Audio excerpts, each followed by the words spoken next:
दोस्तों इस वक्त ईरान अपने फायर मूड में है। ईरान ने अमेरिका की टेक कंपनी से होर्मुज की खाड़ी से गुजरने वाली इंटरनेट केबल का किराया मांग लिया है। अब ट्रंप को दांतों तले पसीना आने लगा है। दोस्तों होर्मुज की खाड़ी से दुनिया की इंटरनेट केबल की एक बड़ी महत्वपूर्ण लाइन गुजरती है।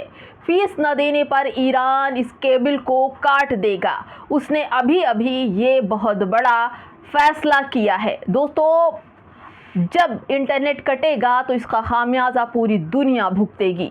लटकती हुई वार्ता और ठहरी हुई जंग के बीच ईरान ने नए टोल टैक्स ढूंढ लिए हैं।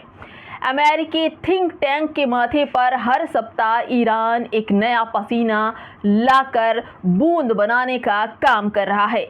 अब वो होर्मुज से इंटरनेट केबल काटने की धमकी दे रहा है। पूरी खबर बताने जा रही हूँ। नमस्कार, आप देख रहे हैं बामसिफ न्यूज़ और मैं हूँ आपके साथ शैला। ईरान ने होर्मुज स्ट्रेट में जहाज़ों की आवाजाही नियंत्रण के लिए नया सिस्टम लागू करने की घोषणा कर दी है। ये नया सिस्टम क्या होगा ये भी बताऊंगी। ईरानी अधिकारियों ने कहा है कि सहयोगी देशों को ही विशेष सुविधाएं मिलेंगी वहां से पास होने के लिए। वहीं अमेरिका और इजराइल और ईरान के बढ़ते तनाव के बीच भारत ने शिपिंग रोकने का विरोध किया है। दोस्तों केवल होर्मुज से अमेरिका और इजराइल नहीं गुजर सकते, बाकी सब गुजरेंगे। ईरान ने अपने देश में इंटरनेट कनेक्शन पर बड़ी पाबंदी लगाई है, जिसके चलते अमेज़न, गूगल और मेटा जैसी वैश्विक कंपनियों की सेवाएं प्रभावित हुई हैं।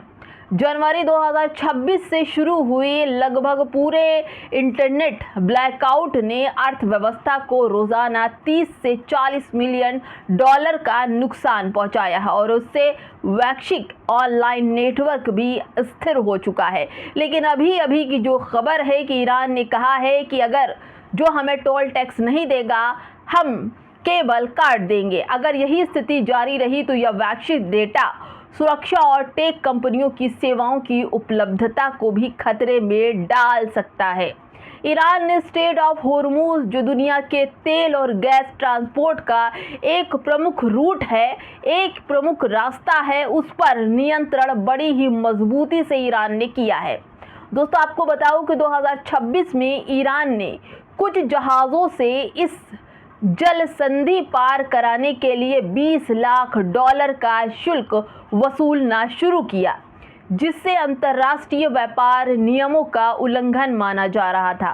जबकि ईरान जबरदस्ती ये टोल टैक्स ले रहा है। इस कदम का असर वैश्विक तेल कंपनियों का पर बीमा शुल्क और व्यापार नेटवर्क पर भी इसका असर पड़ रहा है।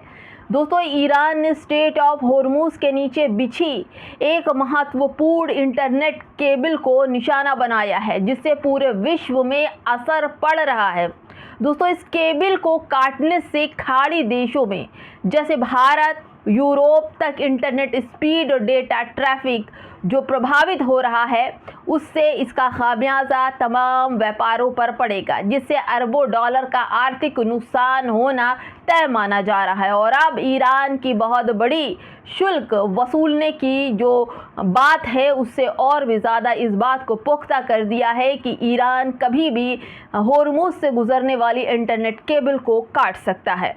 दोस्तों बुनियादी ढांचे को स्थिर कर सकती है केबल। दोस्तों रिपोर्ट के मुताबिक ईरान स्ट्रेट ऑफ होर्मुज से गुजरने वाले जहाज़ों से लगभग $2 मिलियन अमेरिकी डॉलर तक का टोल वसूलना चाहता है, खासकर उन जहाज़ों से जो भारत, चीन जैसे देशों से जुड़े हैं, जो अमेरिका से सीधे कनेक्ट होते हैं। दोस्तों हालांकि ईरान ने किसी विशेष देश से शुल्क लेने की आधिकारिक पुष्टि नहीं की है, लेकिन उसका सीधा निशाना अमेरिका और इजराइल से सामान लेने जाने वाले जहाज़ों पर होगी। अमेरिका ने चेतावनी भी दी है कि अगर कोई जहाज़ ईरान को भुगतान करता है तो उसे अमेरिकी प्रतिबंधों का सामना करना पड़ सकता है। अब दुनिया के तमाम लोग करे तो क्या करे, एक तरफ ईरान और दूसरी तरफ अमेरिका। ईरान होर्मुज जलडबरू मद को पूरी तरह खोलने में अभी तक इसलिए असमर्थ है क्योंकि उसके पास एक महत्वपूर्ण रणनीति औजार बना हुआ है कि वो किसी भी तरह से उसको रोके हुए, क्योंकि वो वहीं पर है जहां से स्ट्रेट ऑफ होर्मुज का टर्न है, जो रास्ता है। उन्होंने स्ट्रेट ऑफ होर्मुज के खानों की तैनाती की है और उसे हटाना मुश्किल है। जो सैनिक है उसका कहना है कि यह नियंत्रण एकमात्र लीवर रेज है जो उनके पास है, और इसके अलावा ईरान ने परगमन को कम करके रखा है। और उन्होंने कहा है कि वे तब तक ही जलडबरू मद खोलेंगे जब अमेरिका और इजराइल हमले बंद कर दिए जाएंगे और राजनीति शर्तें पूरी की जाएगी, जिसकी मांग लगातार ईरान कर रहा है।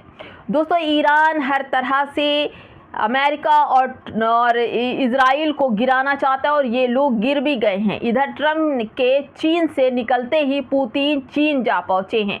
क्या ये नए वर्ल्ड ऑर्डर की आहट है? दोस्तों, दुनिया को दो हिस्से में बांटने की तैयारी चल रही है। चीन और पुतिन के रिश्ते बेहद मजबूत है।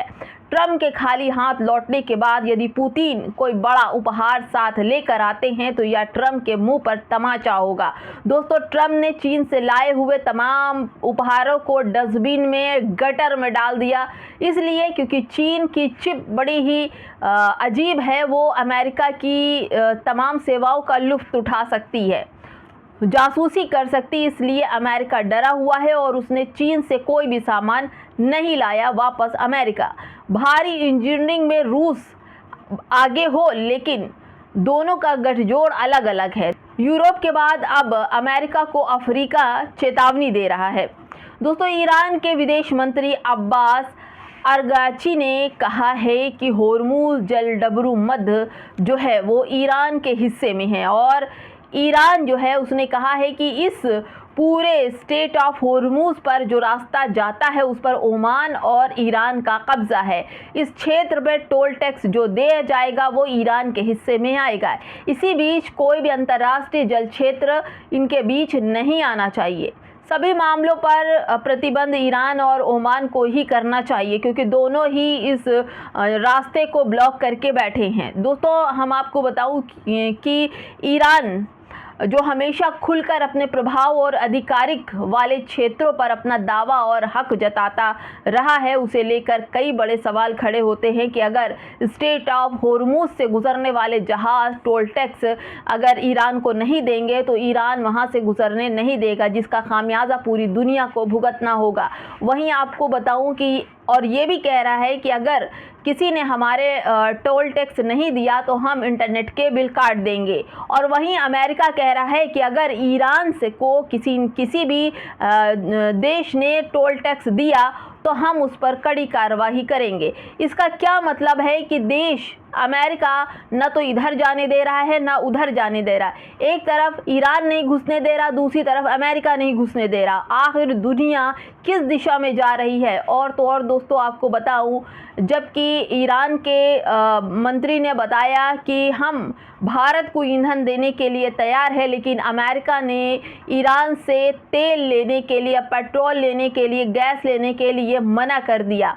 दोस्तों, अब ये सोचिए, ईरान टैक्स लेना चाहता है और अमेरिका कहता है जो टैक्स देगा वो हमारे मतलब जवाल का भागीदार बनेगा, हम उसको छोड़ेंगे नहीं, वो अपराधी होगा जो ईरान से सामान खरीदेगा। अब दोस्तों, आपको तय करना है कि ईरान की बात माने या अमेरिका की बात माने और उनके देश के लिए क्या ठीक होगा। थोड़ा हमें आप कमेंट में ज़रूर बताइएगा।